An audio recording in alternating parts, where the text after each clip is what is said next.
So common data models, it may not sound like very obvious to you exactly what that is, but I'll tell you about it.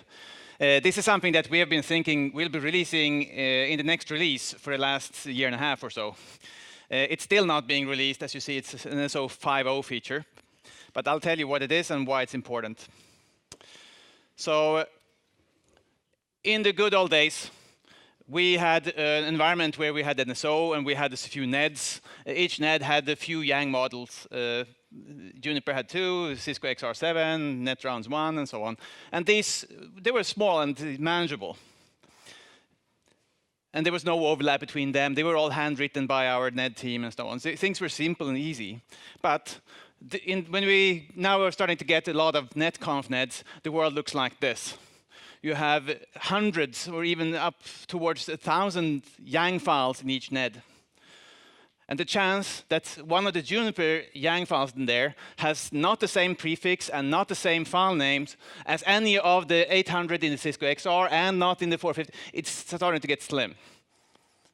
There are collisions that are happening between these Yang files and the prefixes that are used in these files. Another thing that we are seeing is that more and more device models are starting to incorporate standard Yang models, like, for example, ITF interfaces.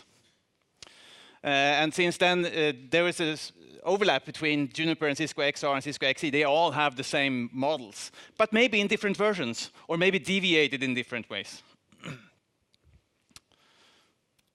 And sometimes we also see the need we have use cases where customers are deploying NSO to manage a network, but need to have 2 different versions of the same NED in the system live at the same time. All these things I talk about now are things that NSO cannot do today. You cannot have the same Yang model, same Yang module loaded in different versions or with different deviations or something. You either have it or you don't. But you can't have several versions of the same thing loaded.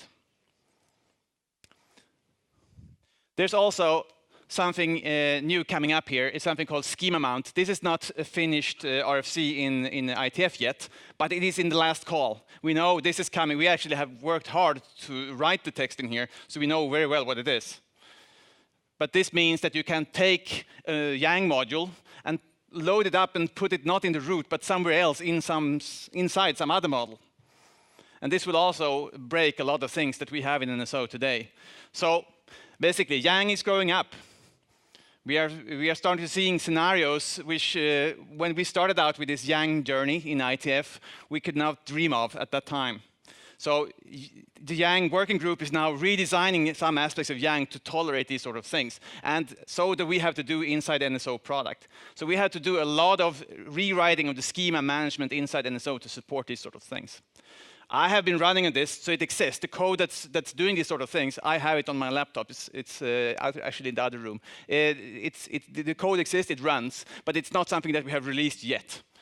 Because this will change a few things in the way that you operate. I'll talk all about it, but it will change a few things. You need to be aware of this. That's why it's in the 5.0 release.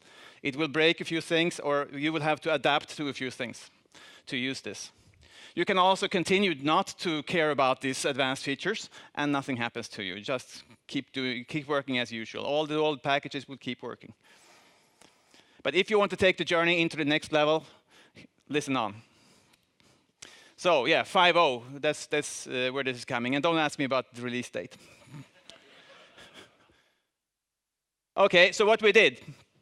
Basically, what we did is we took each of the NEDs. This is for device models only. We don't do any of this for service models or topology models or anything else, just for the NEDs when you're building NEDs.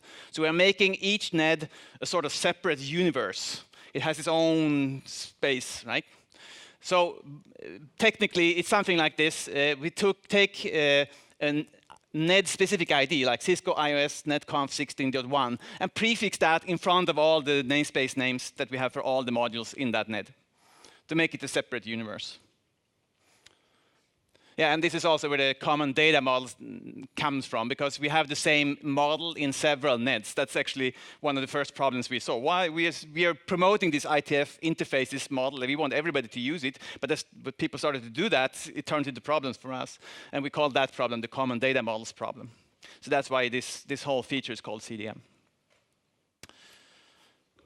What CDM gives us? Okay, so first bullet, it solves this Yang module name and prefix conflict thing that we had.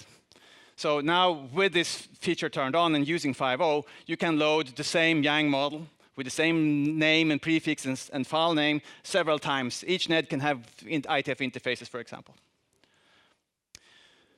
It allows you to use NED or to use Yang files that have different versions. You can load the same ITF interfaces with this version in Juniper and this other version in Cisco XR, and they can be deviated differently. It doesn't matter anymore. You can deviate these things here and deviate those things over there in a different way. One of the things that is also possible now is to not include Yang files. Say that you have a device like Cisco XR that supports ITF interfaces, but you don't want to use it because you have the native models. You want to use those native models. But in a Juniper, they also have ITF interfaces, and in that one, you want to use it. In the existing NSO, that would force you to use it also in XR, because the device says, I have it, and you say you have it. That will match them up and say, OK, it's on. But now you can say that it's on for Juniper, but off for XR. Yeah, and you can, today, when you upgrade a NED, if things are compatible, things are really nice. You can just load the new version of the NED on top of what you already have, and things will be smooth. But here, this opens up a new possibility. You can make a separate NED for the same device and have both loaded in parallel, and then upgrade a few devices at a time from one to the other if you want. So you get better control over this, but it also means more work. So it's a trade-off there. You can still go with the old model, just upgrade all, just load a new NED in place of the other one, and it will be upgraded at once. Yeah, and now service code can support deviated models. Like if you have ITF interfaces in Juniper and XR and they are deviated slightly differently, maybe your code wanted to deal with both. Yeah, I want to do it like this for Cisco XR and like this for Juniper. It's the code and the templates can actually see these differences and work to say, yeah, for Juniper, I want to do it this way, and for XR, it's that way, based on this. And you will see later, the next presentation after this one is about LSA, and you will see how this is a tremendous productivity boost for LSA development and use cases there. You get direct access to kickers, alarms, notifications, the device list, and many other cool features. So I'll save it for the next presentation. It also gives you a few other things. These are maybe not so quite as desirable as the ones on the previous slide. For one thing is that the first thing you notice is if you are using netconf NEDs, you suddenly have to use this NED ID concept. You're familiar with this from the CLI NEDs and the generic NEDs and all the other NED types. They also already have a NED ID, but with netconf we didn't. But now this is introduced in netconf as well. Not a big deal maybe, but oh, there's a fix me still there. So schema paths, they vary by instance. So now you can have the same Yang module loaded in the same place in the schema, but in one device, the actual Yang model looks different than it does for the other device in the same path location. This will put some of your code at risk. You have to know what you're doing when you enable this and start using deviated or NEDs like this.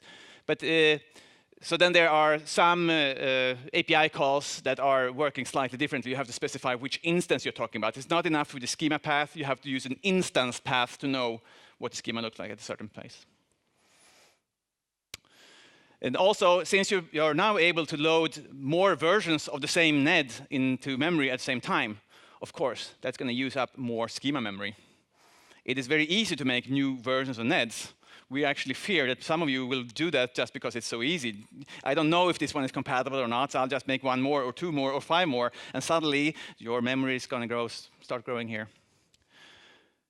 And now we are leaving this simple and basic world, which is very device-centric, that Yang started out with. Yeah, a set of Yang modules, a Yang model, is for a device, right? That's where we all started. And with that conception, the Yang world of the old, this still holds. But it's when you get into these things that NSO is doing, when you're managing many devices, and suddenly all the Yang models of a certain device should be mounted under some certain device's device point with different schemas and deviations. The whole Yang ITF concept is sort of crackling a little. And that's where schema mount comes in to solve all of these things. That's why we're working so hard with schema mount. But it also means that some of the older specs, like ITF netconf monitoring, they don't really hold up to this, as you will see. This is a more complex world than they were designed for. So I'll take a few scenarios here.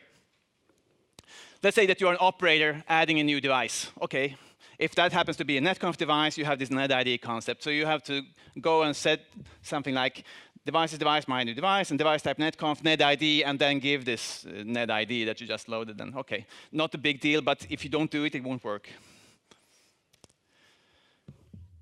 So when you are getting into the world, you might have several of those NetIDs for the same type of device, Cisco, iOS, something. Okay, so how do I know which one to use? Well, it's basically the same as for all other nets. If you have multiple versions of CLI nets, you have to go to the CLI net provider and ask him, why should I use this one or that one? No different. But it's a new question for netconf nets. How do I know which Yang modules are included in a particular net? Well, if you get to the Linux level, you can go into the source directory and look. Or if you have a device running with this, you can go under config, under devices config module state, or devices live status module state, and look, because there will be a list of all the Yangs that are supported by this particular net. And how do I know if my particular service can deal with this net? Well, for templates, they are checked at load time. Now, it is possible for a template to be ambiguous, because it can reference things that have been deviated or not deviated, depending on version. So then if things aren't ambiguous, it's only if you know that multiple versions of the same, or multiple versions of NEDs at the same time for the same device. If such ambiguity arises, it will be flagged at load time for templates. For your code, however, if you're writing Python code or Java code, you have to review and test. It's just the same as for all other NEDs.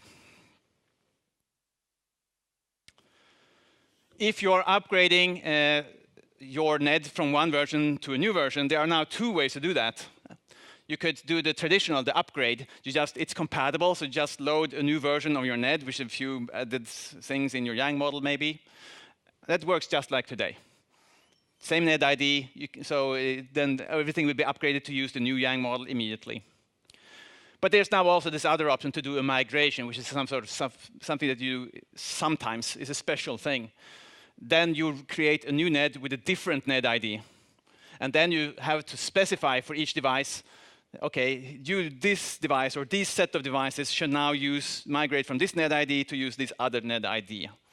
And the command to do that is, well, we don't know. It is possible to do in the build that I have on my laptop, but I don't want to reveal how that is done there. It's not going to be like that when you get it. If you want to see then, maybe when you have upgraded or migrated all your devices to use from one NetID to a different NetID, to save some model memory, you want to remove this old one, right? So here's the command to see, show running config device type netconf NetID, and then just specify the NetID that you care about, and then you'll see how many devices are still using that. If that list is empty, you can just remove the old one. Make sense? Makes sense? Thank you. You're still here. Good. OK, if you're a service programmer, what happens? Well, let's say here we have a scenario where we have Cisco XE NED 16 and Cisco XE NED 17. These are incompatible. They have different NetIDs. So still, even if they have different NetIDs, they are probably mostly the same. They're 99% or 96% exactly the same Yang models with the same Yang content. So in the left one here, okay, I made it up. You can see the web server.yang is not in XE. But let's say we have a web server.yang in one NED, and we have web server.yang in the other one, but it's incompatible. Then you have to, if the service code that you have is working with these two, and they don't touch web server, well, no problem. You just keep using, it doesn't matter. If you have code that's touching this, they will have this WS prefix maybe. The WS prefix applies to both of those, so you don't need to change the code at all, even so. But if you are touching an element that does not exist in one or the other, and you want to test about that, you want to test in the code, there's expressions you can use. I'll show you in the next few slides how to see, is this NetID this one or is it NetID that one? So let's take an example then. Here we have a device type 1. It's implementing this web server Yang model. And you can see leaf IP is an INET IPv4 address. And then we have somebody else that's implementing the same model, either the same device, new version, or a competitor that's deviating a little bit or something. And then we see that you're deviating the listener IP address, and it now is an IPv6 address. I don't recommend this sort of deviations. Anybody who knows me knows I am always preaching about don't deviate. But OK, here it is anyway. Somebody did this. We call it dark deviations when there is no way that things can be compatible. And third degree is just something I made up for this presentation to say that this is really bad. The string representation of anything that's valid for type 1 is not valid for type 2. They are just totally incompatible. You cannot use one for the other in any way. Bad idea, but OK, let's see what we can do here. So if you're using a template, you already saw this processing instructions that Dennis and team talked about. So now there's a processing instruction called $NetID that tests, is this applied to a device that has this NetID? And then the next tag applies to that one. And if it's the other version, then you see the other. So you can see this is an IPv4 and an IPv6 address in there. So this is what you do in a template. But for all the other tags that were not deviated or different between one version or the other, you just don't care. The template will do the right thing for both versions, or all 5 versions if that's what you have. OK? Do you like this? Is this good? Mumbling, OK. I don't have a Menti on this, I should have. I have had that question asked several times, but actually this is how it's designed right now. It applies to the next tag. And actually if you follow Dennis' presentation very carefully, you heard that there was also some, I mean, if has an end, and for has an end, but there's some other of those tags that don't have an end, it applies to the next one. And this is one of those that apply to the next one.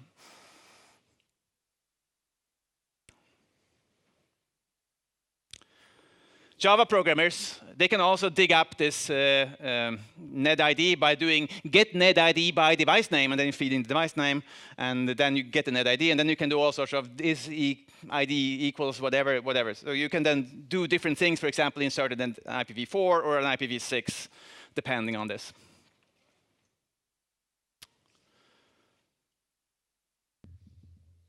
And for Python programmers, it's basically the same thing. You see this NetID equals get NetID, and you basically apply these values to the one or the other case then. And you see on the top there's some interesting imports that you need to do to get the right namespace. I mean, for your service or for your device, it won't be the Apache, whatever. But for this example, it happened to be some. But it's some complicated import statement in the beginning to get hold of both namespaces at the same time.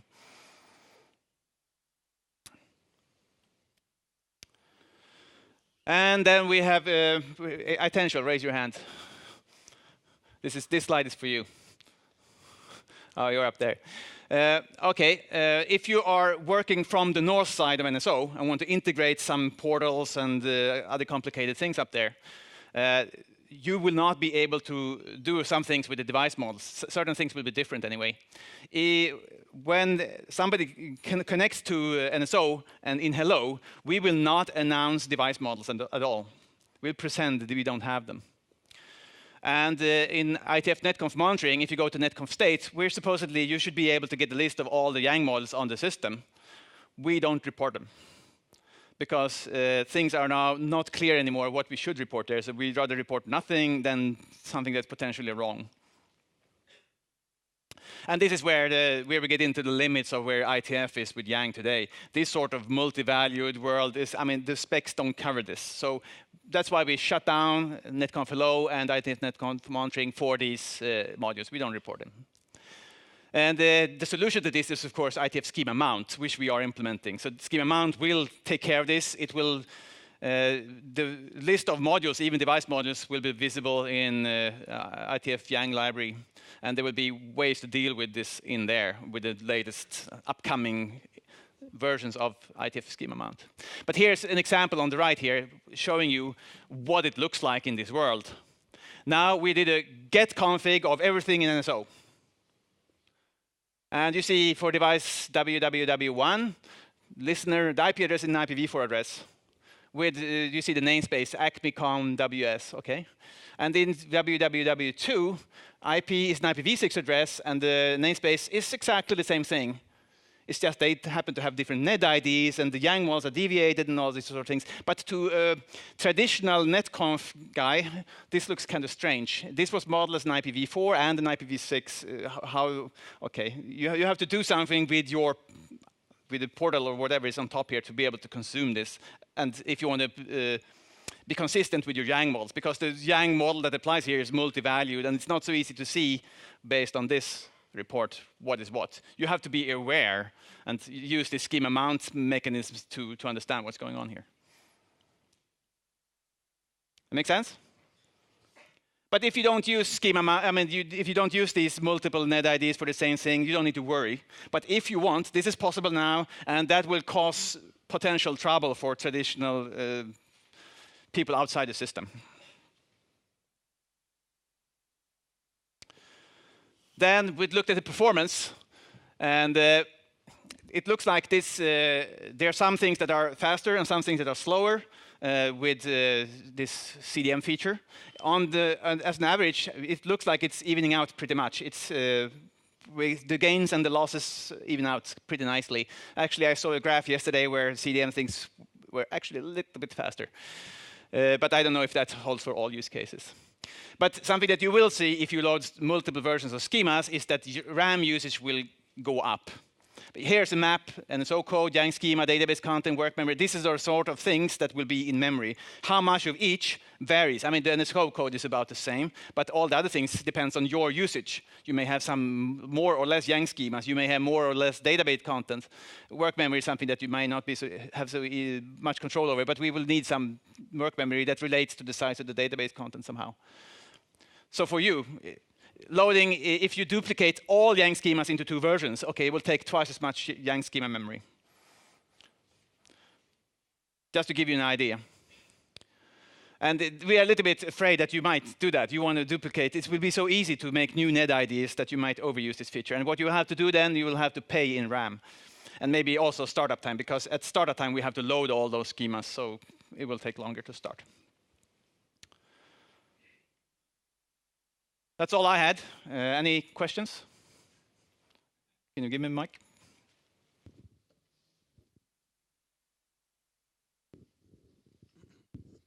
Could you back up to one of the slides? I think it was integrators, clients to the north or something like that. Yeah. So for device www2, I don't understand, and I think it's just my confusion on this part, why the XML namespace, didn't the deviated net have a different XML namespace? It was like ws-dev. Wouldn't you have to specify that? Or? Yeah, the deviation is different, but not the element that it's deviating. Okay. He's referring to prefix. Yeah, no, so it looked like they used the same prefix, ws, but I thought the namespace was different. So if you here, yeah, but even if you are, even if this deviation has its own namespace, ws-dev, it doesn't change the namespace for the IP leaf. IP leaf is still the same one as before. Okay. It's just changing the type for it. That's what the deviation does. Gotcha. Thank you. I have a. Oh, sorry. Behind you. There. Yeah, please. Okay, so 3 questions. First one, if you go back to the slide with using the templates, is there any recommended way to do this if we have like 20 leaves to configure? That are deviating or yes, that are different. Whatever, that are, yes. Yeah. Special At for least for one. now, you would have to use this net ID. But if we see a pattern emerging that this is not workable, it's easy for us to invent new processing instructions, of course. But this is what you have to do now. Okay, makes sense. Shouldn't be that many of them, right? Okay, next question is, I think some time ago we had a feature that allowed us to just not specify the namespace when configuring things on the CLI. if I'm understanding this correctly now, we should have kind of like a lot of namespaces to specify if we can have all these different namespaces mounted under different namespaces and such. And is there any plans to re-implement that again, or? No, there will be no difference because CLI is already hiding namespaces when it knows about them. And so there will be no difference for how this is perceived in the CLI. The CLI will know which models to load the different things. And actually, there's one advantage for the CLI. Because if you remember, if you go to the devices config, and the top level there, you hit tab, it comes up a million different things because there could be a Juniper, or it could be an XR, or it could be whatever. Now we have the net ID, so we know which device type it is, so you will get the right thing immediately. Oh, that's nice, that's pretty right? nice. Yeah. Actually, yeah, when I talked about there are some things that you gain and some things you lose with this, that's one of the things we gain. Because even if for the processing time, the lookup for that node was actually taking quite a bit of time for NSO. Now we don't have that, so that's where we save some of the other lookups that we have to do. Okay. And the last question, if you're familiar with the netconf monitoring RFC with the get schema operation, now it seems to me like this would kind of be viable for NSO to have the functionality that just connects to the device, sees if device supports its RFC and gets the schema, and it perhaps might just import, compile import, because now there's no more problems with overriding the schema for other devices. Are there any plans to actually implement this? Yes, we have thought a lot about that. As you may know, I'm one of the authors of Pioneer, which is the sort of closest thing we have to automating that process. So I had many discussions around that. But there are some complexities in there, both when it comes to just importing new net IDs, as I said, the memory will go up. And there are also usability. How would you actually use this in real life? It's not so easy to find a nice workable pattern for this. So we are still discussing and thinking about how to do that. Okay, thank you. I have a question. Hi. Yeah. I am. You're looking at the right spot. I mean, today, if you're using a CLI net, which we are, among other things, right, then we have to enter this net ID, right? And I always looked at the future as being bright, and we would, convert all devices to just having device type netconf, right? And the other bit would be filled in through the device capability discovery mechanism, right, of netconf. And that seems to no longer hold true. I wonder, what is your sort of view on that? And even if an NSO doesn't have a way of automatically detecting things, matching up with the best net or something like that, will there be a way for us to implement code that does this so that we can do part of the netconf device, the capability discovery, we can get the data and we can write the code to pick the net we want? Because I do not want this to be picked by a human hand. Right. Come and sit next to me on the dinner, and we'll have a very interesting conversation. Yeah, we have looked at that too.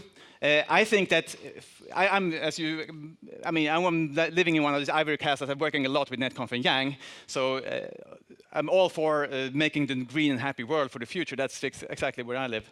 But I think net ideas exist in that world. They should be there. Things are much kludgier and uglier without it.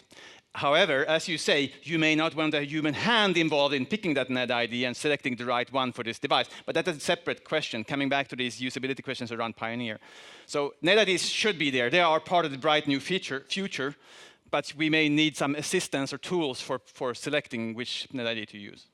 Right, so I'm just bringing that up here so we can get that in 5.0. Because we're, we're creating devices from code. We're not doing it manually.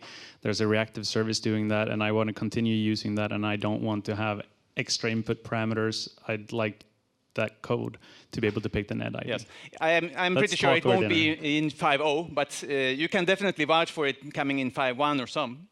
So that is, we have thought a lot about it, and if you have some input to that process, I would be happy to listen. Okay, cool, thanks. I think that had to be the last question for this. We have to bring up the next presenter. Yep. Thank you, John. Very good presentation.